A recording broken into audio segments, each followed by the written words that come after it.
Hello, welcome to a video lecture for Intro to Co-op on creating our first co-op resume.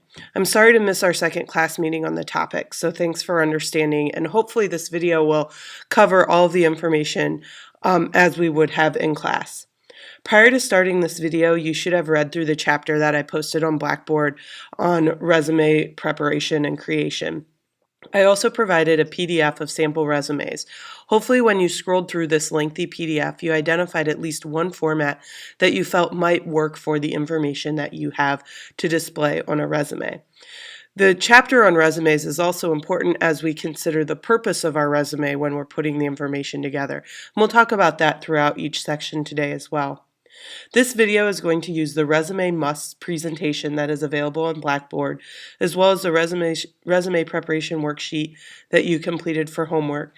And I'm also going to use Microsoft Word to create a resume as I go through the presentation for you. While watching this video, I encourage you to have your resume worksheet handy and have Word open so that you can pause the video and create your own resume piece by piece as we go along. So let's get started. We're going to look at the full resume and move through each section looking at the content and format in each section of the document. The first part of our resume is the header.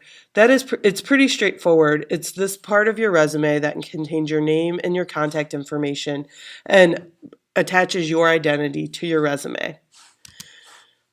The content of our header is pretty straightforward as well, and you'll see it listed on your resume worksheet. You're going to want to include your name. And for most of us, that's very straightforward. We start with our first name, followed by our last name, or our given name, followed by our family name. If you go by a nickname or a middle name, you might want to appropriately note that on your resume. The name on your resume should match the name on your outgoing voicemail, should also match the name on your email account. You're also going to include your UC email address. As you'll be participating in the co-op program as a part of your status your student status at the University of Cincinnati, using your UC email address is most appropriate as it ties you to your student status here at UC. You'll use your phone number with area code and your street address. I recommend that we use our permanent street address for this first version of our resume, as we'll be moving forward with this resume over the next 6 months, and your address here close to campus might likely change. The format of your header should allow your name to stand out and make a strong first impression. Your contact information should be cleanly aligned and smaller than your name. It should be either in the same font or smaller than the font of the rest of your resume. So now we're going to switch to Microsoft Word, and we're going to get started creating our own resume. I'm going to start with a new blank document, and I'm going to have my resume worksheet printed next to me. Having looked at the sample resumes, I've gone through and picked out a format that seems like it might display my information well. Remember, your content dictates the format. So as you move through your resume, it's okay if you have to go back and change the format around a bit to best display your information. Don't try to squeeze your information into a format that doesn't make sense for the information you have. This is why we don't use a resume template. Most templates are not created for co-op students. They're created for experienced professionals who have additional information or additional sections of resume of experience that they want to include. So remember, your content dictates the format that we'll use or that you'll use. I typically make a resume in a table in Microsoft Word so that I can easily move and change the elements. So to get started, I'm going to insert a table into my document.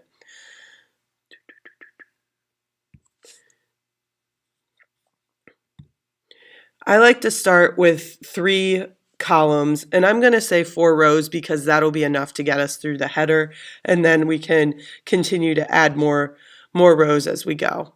Next, I'm going to select a font. I recommend selecting a sans serif font. Sans serif literally translated means no feet. You see the Cambria font, if we do a quick test here in our capital letters, how there's little feet on the bottom at the end of each letter, versus if we use a sans serif font or a font with no feet, that those lines, there's no horizontal lines on the end of the A. So hopefully you can see that. I recommend a sans serif font for your resume. It will give the document a cleaner look. So here, I'm simply going to move forward with this Avenir font because it's close by. But anything that's sans serif, like Arial, Helvetica, Calibri, as you saw on there, anything like that, that sans serif would be good. And again, font is something that will be easy to change afterwards as well if you want to experiment or try different things. So the format that I chose to move forward with has the name centered in the middle, in the at the top of the document. So I'm going to go ahead and put that in the table right there. And I'm going to want to bold my name. And I'm going to try with 16-point font just so that that stands out. And again, we can always go back and change all of these elements. But to get started, that's a great place to be. And then I'm going to make sure that that is centered on my document and within the cell. One way to make sure that that's centered is if we highlight those 3 cells and we go ahead and merge those. And that creates one row, then I can center it. That way it's not centered within the cell, but it's centered across the table, so we can make sure that our name is properly aligned on our document. For the format I'm choosing, I'm then going to add my email address and phone number in the left-hand columns. So I'm going to start with my email address here, and that would be at mail.uc.edu. And you'll see as we'll come back and change that format, or we'll do that right now. As you see, when you add an email address and add a space, it automatically turns to a hyperlink. That's so that if I click on that, I can send an email right away. A really great feature to have on your resume. However, we don't want that to stand out more than your name. So I'm going to change the font of that back to black. And by using Control-Command-U, I'm going to go ahead and remove the underline so that doesn't stand out. And I accidentally clicked on that, so we're going to go back and change that. And you're in that, you want to make sure you should have all lowercase letters in your email address, and that way that should make the most sense for you here. Get that notification out of the window here in a second. Then, so we have our email address, then we're going to go ahead and add our phone number. You're going to want to include your area code in parentheses, a space, your 3 digits, a dash, and then your 4 digits. So there doesn't need to be any spaces around that dash in your phone number. And I'm going to go ahead and leave those both aligned left in our table. And that right now is 12-point font, so it's a little bit smaller, although it still looks large on the magnification that I'm using here. All right, and on the right side, I'm going to put my address in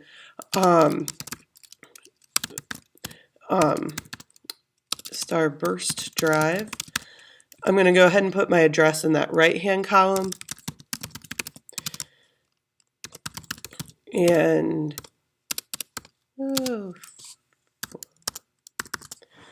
so you see when I added that, it went down to a second line. I want to keep that all in one line, so I'm going to select just that cell of my table and move my cursor, and I'm going to be able to pull that over so that it's still all on one line. That's again one of the benefits of using a table. However, I am going to want to in the format I'm using, I want my address and other information will be right aligned down the page. So I'm just going to go ahead and select those 2 cells and then align those to the right. So again, it lines up really nicely. We got the information all on one line and things like that. So hopefully you're starting to see the benefits of adding a table. And if we want to change the alignment later, we certainly can do that.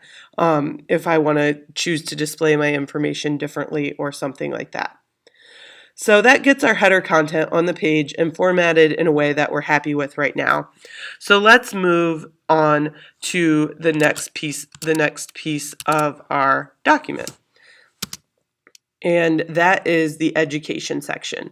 When we look at the education section on this example resume, we look at both the information that's there and also the way that it is presented. You'll see in this example too, we have information aligned to the right of the page, and that's how we're setting things up in our table as well. So when we look at our education section, the content of your education section helps a recruiter understand a bit of your background. The worksheet you've completed details the content that you're going to include on your resume.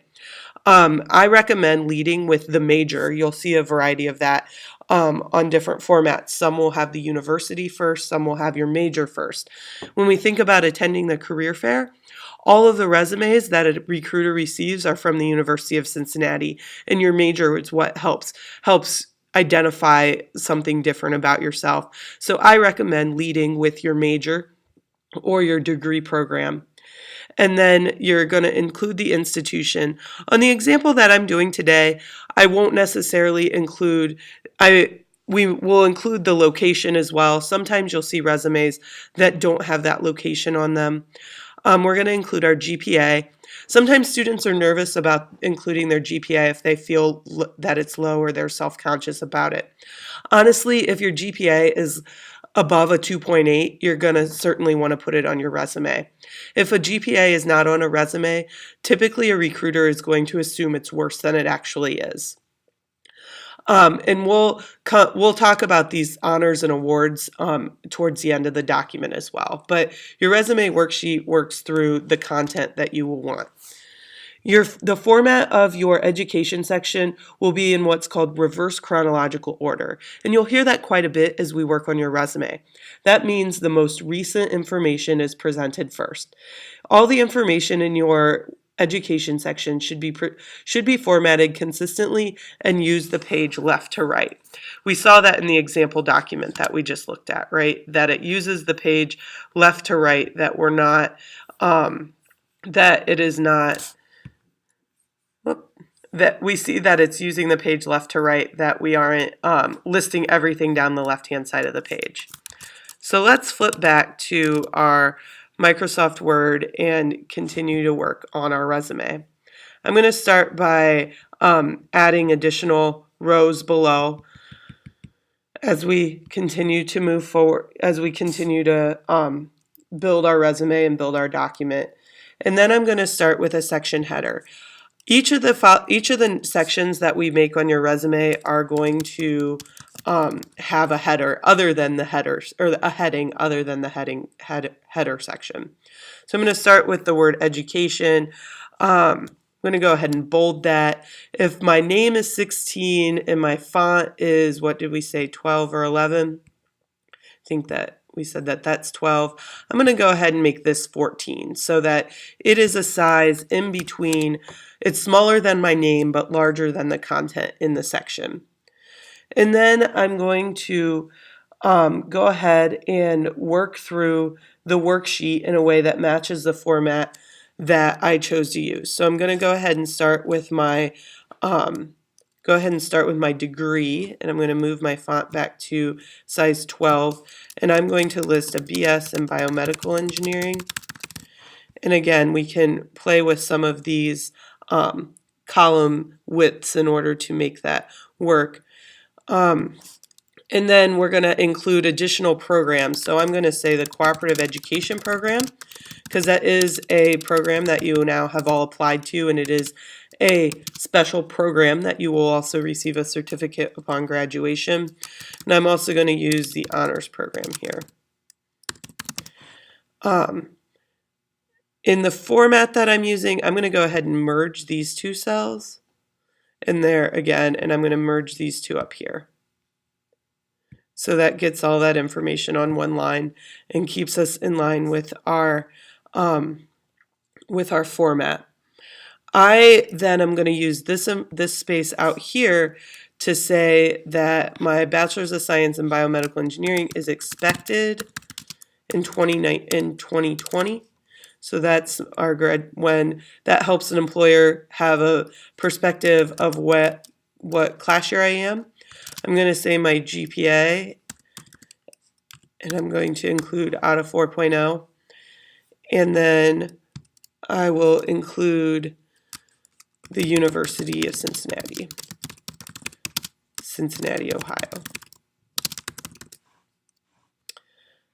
Oh, and there should be a comma in between city and states always. We're going to merge those cells as well. So we feel pretty good about that. We might come back and choose to bold the first line of each section to help add some formatting, but we'll get through our document and then we'll try doing that. Next, I'm going to add my high school information. The high school that I graduated from provided a couple of different types of diplomas. One was called a work ethic diploma. So that is similar to the, I'm not sure why that one's bold. That's similar to the degree that I received. If you didn't receive any, maybe you received a state honors diploma, a work ethic diploma, or an international baccalaureate. That might go here in this. If you don't think you received any sort of special diploma or you don't want to list that, you can simply just start with the name of your high school. So I'm going to say work ethic diploma here, and I'm going to say graduated in 2015. And I'm going to say GPA, I had a 3.9 out of 4.0, not a 39. If you're using a weighted GPA, if that's, for example, maybe it's a 4.4 out of 4.5, or something like that. So include a denominator if you're doing that as well. Hopefully that's making some sense. Then I'm going to list, so as I work consistently, I'm first listing my kind of degree program or my field of study. Then I listed any special programs or minors would go on this line. That's not really applicable for high school. So next I'm just going to go ahead and list my high school here. And I'm going to use a semicolon after that between the city and the state.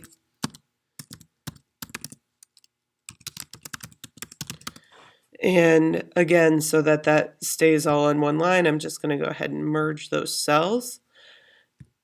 And that should include all of the information that for my high school section. Again, going with the format that I chose, I'm going to go ahead and align that information to the right-hand side of the page. So now this doesn't look so crowded here anymore. So that displays the education information from our worksheet. If you have additional information that you want to include here, certainly add it in. You'll see later we're going to work through honors and awards and make sure we get all the information where we want it, and we might come back and add some bolding. Right now I'm thinking that we might want to bold the first line of each of these and then italicize our additional programs. That might help draw the eye the way we want to. So next up is our experience section. Oh, we have to go back through all right, so next up is our experience section. Now the experience section on this sample resume has some co-op experience on it, but again we see that it uses the page left to right, that the bullets extend across the page as well. Sometimes you're inclined to have several really short bullets, and maybe it looks better and conveys the same message if we combine some of those bullets to make them a little bit longer. You see that this resume starts with the name of the company followed by a title on the left-hand side, and then we have the time frame or the dates on the right-hand side. So overall, we kind of get the notice and feel of what that experience section on your resume looks like.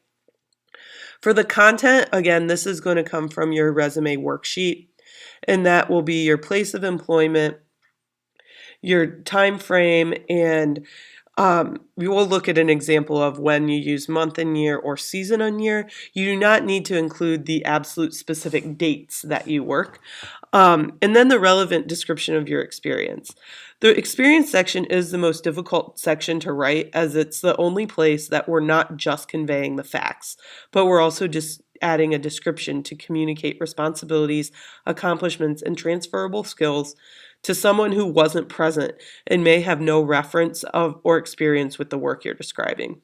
So you're going to want to keep that in mind as we work through this. We looked at the work experience section already that began with the company name and title and then bullets of information. Take some time to go back and look at that example and other examples and read through those bullets. Notice how they begin with strong past tense verbs and they use details to describe what was being worked on and how the work was being done. I also say here, so what and now what. Think about what you did, so what, why might somebody care, or how can you describe that, and now what, how did you do that work, why is that relevant and on your resume? And that's where those transferable skills come in. The experience section doesn't need to only contain paid work experience. At this point, it might also contain volunteer work or other experiences, but for each entry, the place of employment and the organization name needs to be listed, along with the geographic location, the time frame of the work, and then a relevant description of your experience. Many of the formats use a bulleted list rather than a paragraph. Think about how you like to read information and how you respond to a paragraph versus bullets. You're probably more likely to scan through many bullets than read more than the first sentence of a paragraph. Refer back to that Chapter 7 reading and the list of strong action verbs that was included to help you frame your experience appropriately. Read again through the sample resumes to make sure you are capturing not only what you have done, but how you have done it. The format of the experience section is also in reverse chronological order with the most recent information first. You want to choose a format that highlights your information. In some cases, you might want to choose a format that lists your employer first. In others, for example, you had a title of manager. You might want to choose a format that then lists your title first. In either case, the format should be the same throughout the whole section. The format you choose should also be one that uses the page left to right, using bold, italic, and underline to help the information stand out and provide a professional experience. So now let's work on adding some experience to our document that we're working on. Again, I'm going to add some additional rows. And then right now I'm leaving a space in between each entry on our resume. And hopefully that's something that's pretty easy to go back and change. I'm going to title my section Experience. You can see in some of the examples, they might call it work experience. They might call it leadership experience, depending on the information that you have. So we get the header in there. And I'm going to follow through the resume worksheet. For this example, I'm going to enter 3 experiences following the information on the worksheet. In the first position that I'm going to add, excuse me.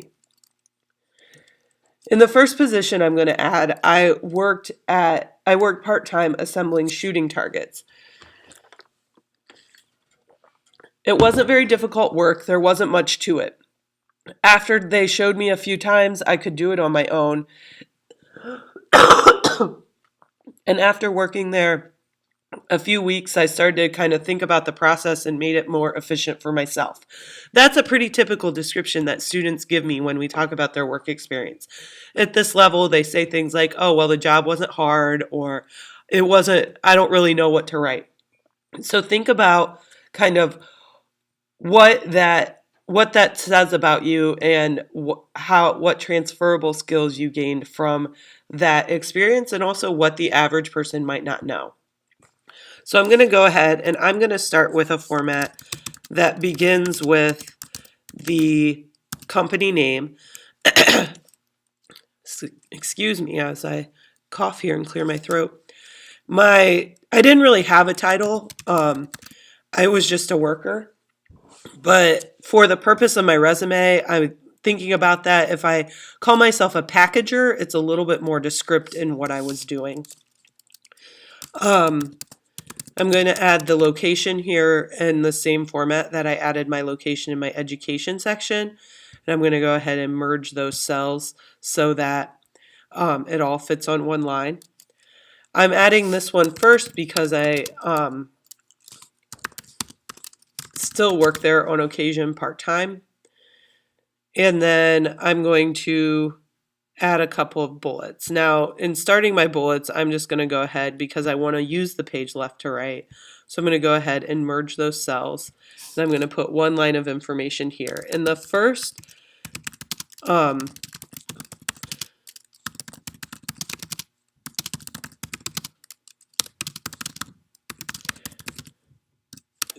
line of the bullet is going to the first line of the experience is going to give the reader a bit of an overview of the experience. So if you knew nothing, if you read Challenge Targets, Batavia, Ohio Packager, you may have no idea what the company does or what that means.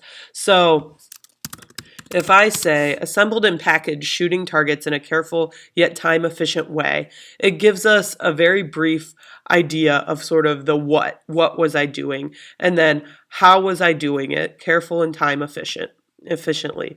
You'll notice even though this experience is present that I'm using past tense verbs, and that's okay because we're going to use consistent past tense verbs throughout the section. And then I did want to add some bullets, so we'll go ahead and bullet that. And we'll create our second one. Again, I merged those cells across. So that's what I did and how I did it and pretty much all I do there. But when I think about it, I've also established some new processes. And these are really small processes, like moving some of the inventory around so that we can do things more quickly. Just a few things here and there. So, and that shows some inquisitiveness and some desire for improvement. So that's a transferable skill that's worth discussing in an interview. So we're going to say establish new processes to increase productivity. So that's pretty straightforward. So we got our first experience on there. And again, we're using our strong past tense verbs. Words you want to avoid are work and did. I also advise against starting bullets with responsible for. Just knock off that phrase because usually the next word is a verb. You might say responsible for assembling and packaging targets. We'll just knock out that responsible for and start with assembled. My next experience was helping on a construction site where I did just what was asked of me, whatever grunt work they told me to do. I didn't really have a title in this job. A friend's dad might have hired me for the summer. But for consistency on my resume and to help the reader understand my role, I'm going to call myself an assistant to the general contractor. That gives us an idea of it gives us all an idea of kind of what I was doing and if I was on a site versus in a warehouse, all kinds of different ideas maybe come to mind. So we're going to go ahead and merge those cells to get things across, and it's still breaking on the line, so we'll see what we can do about that. We have June 2015 through August 2015. So if I'm going to right align this information, which I didn't do up here, we might have a little bit more space to move over our, or not. So a few things. One, we can look at maybe changing our font. We could look at allowing this to break across lines. What I'm actually going to do, because this was June through August, this was the summer of 2015. I'm simply going to say summer 2015. And then I'm going to see if I can move my, how far over we'd have to move that. That's not exactly going to work for us. So it's kind of a matter of working around working around things a little bit. So we'll come back to that when we do our overall formatting for our document. We're not going to get too hung up on it right this second. And again, I started with when we say assistant to the general contractor.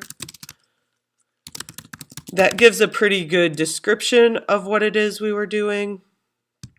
And then we're going to start with a couple of bullets to further describe the experience. I mostly worked on roofing and a few other outdoor projects.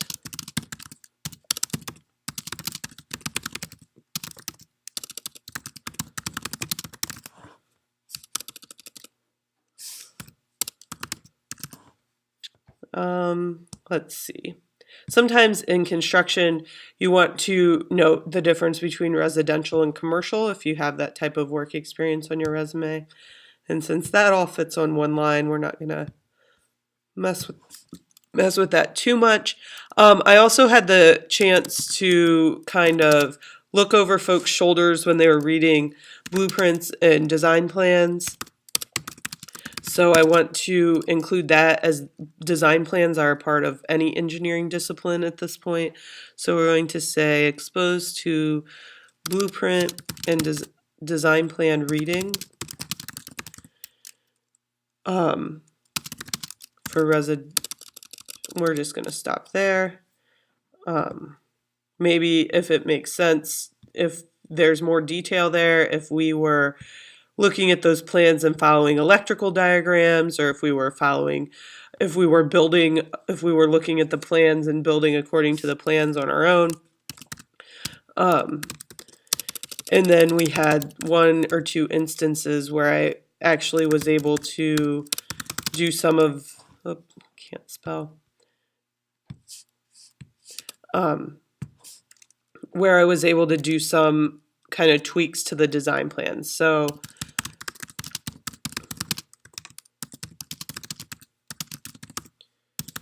we're going to get that in there too. All right.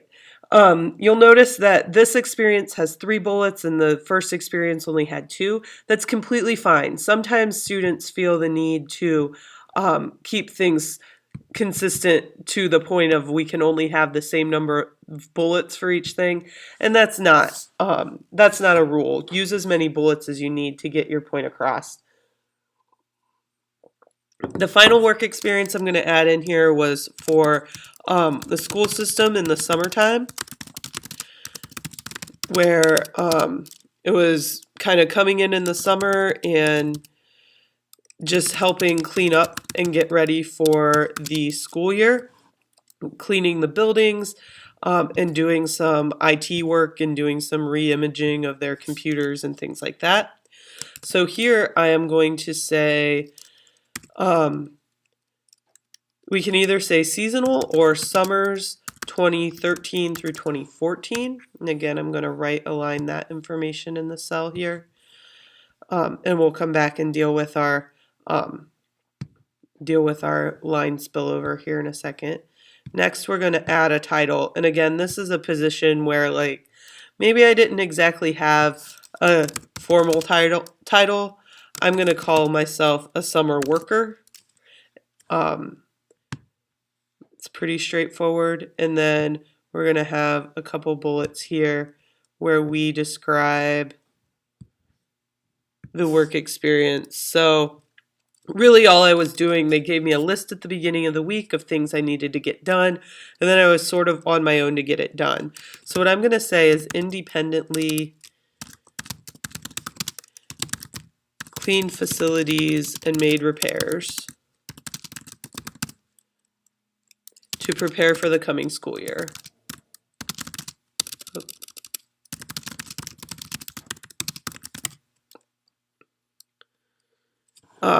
And then I'm going to say, I want to speak to, we'll add a few more, keep adding some rows below. And then I want to say that I I want to make note of sort of the time management that happened, that I managed time and prioritized tasks to complete weekly lists, or rather to meet weekly expectations. Now you'll notice when I'm writing these bullets that I don't include any pronouns.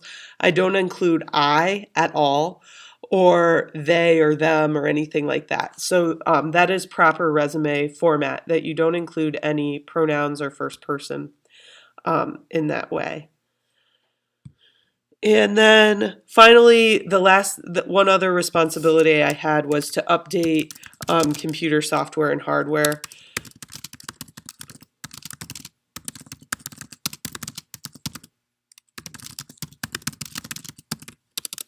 How about throughout the district?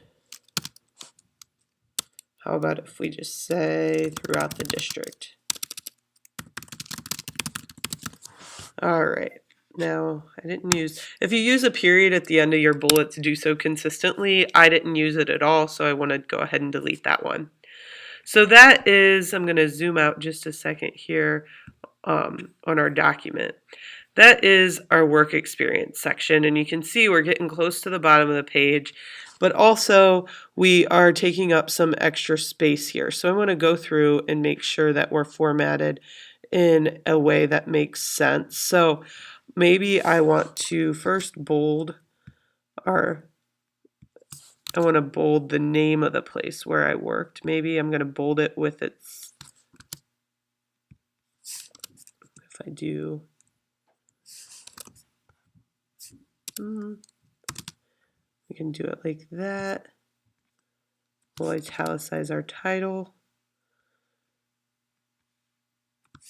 Bold our company, italicize our title. So that helps us a little bit see the information that we're working with. Then we go through and kind of look through our efficient use of space. So here we have one word on a second line. So we want to see if we can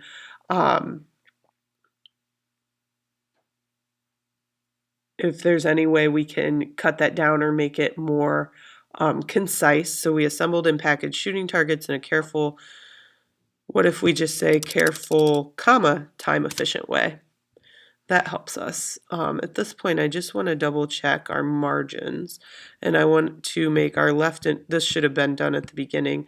We want to have 1-inch margins around the document as well. Sorry about that. That should have been in our setup. So, all right, so we did that. Now we have these two where our first title goes on the second line. So what I'm wondering, as I move that over, and if we try to move this over again,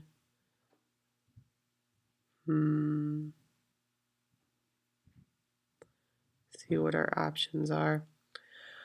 I'm wondering if it would make sense, we didn't bold these well, let's go ahead and bold our location here.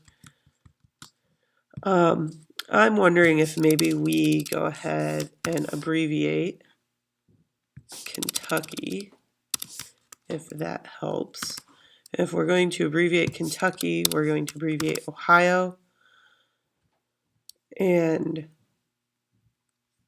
we can leave it just like that in our experience section, and that seems to be a little bit more space efficient for our experience section.